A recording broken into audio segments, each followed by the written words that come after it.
going on here? Three young women get into an all-out bus brawl in front of their children. No one does anything. It's all caught on camera. It happened in December in Lincoln, Nebraska. Apparently, there had been an ongoing argument between the women online. Take a look. The two suspects come after the victim, going after her down the aisle of the bus. And look at that. Passengers just sitting by and watching. The worst part, one of the suspects' 3-year-old daughter was on the bus, just watching her mom beat a woman up. Joining me now, former police detective Steve Cardian and clinical psychologist Sheela Raja. Let's watch this surveillance video together, the three of us, while we talk about this, because this is just absolutely flabbergasting to me. Sheela, as we watch this video, we see what's happening. There's kids there. Their children are there. What impact could this have? You know, mom is on a bus, and it's just another ride through Lincoln, Nebraska, and she's getting into another fight. How is this going to impact the way this child ends up seeing the world?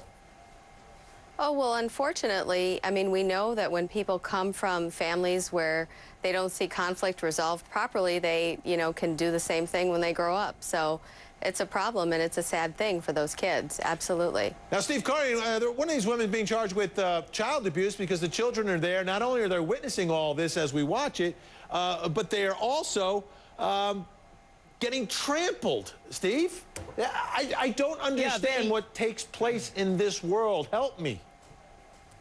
Well, I'll tell you, Miss Collins, the mother of the two children, certainly not going to get my vote for Mother of the Year. And the beatdown is disturbing enough, but what's really bothersome from a police perspective and being a father is that they endangered the welfare of those children. Look, the kids are right in the middle of the whole fracas right there.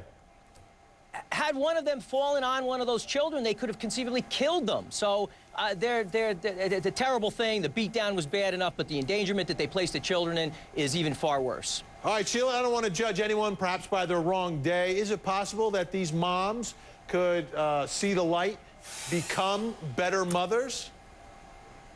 Well, absolutely. I mean, I think that with the proper training of how to solve conflict, I think the bigger issue, you know, I agree that I think it's a sad thing that nobody intervened here. And we see this all the time, unfortunately, when we have situations like this where there's two major reasons people don't interfere. One, they look around and they think, you know what, nobody else is reacting, so I guess I don't need to react either. And then in the back of their mind, when there's a big crowd and, you know, people are watching something that's terrible and horrific like this, people think, well, someone with more responsibility or more authority is going to step in, and it's not my, you know, place it's not my responsibility. to step in. That's the other part. It's you know, not my people are watching all this. No one's calling 911. The good news is, though, the bus driver did the right thing. The bus driver pulled over, called authorities. We're out of time. Sheila and Steve, thanks so much. Yep. Two Florida teenage girls are in big trouble for creating a phony and obscene Facebook page.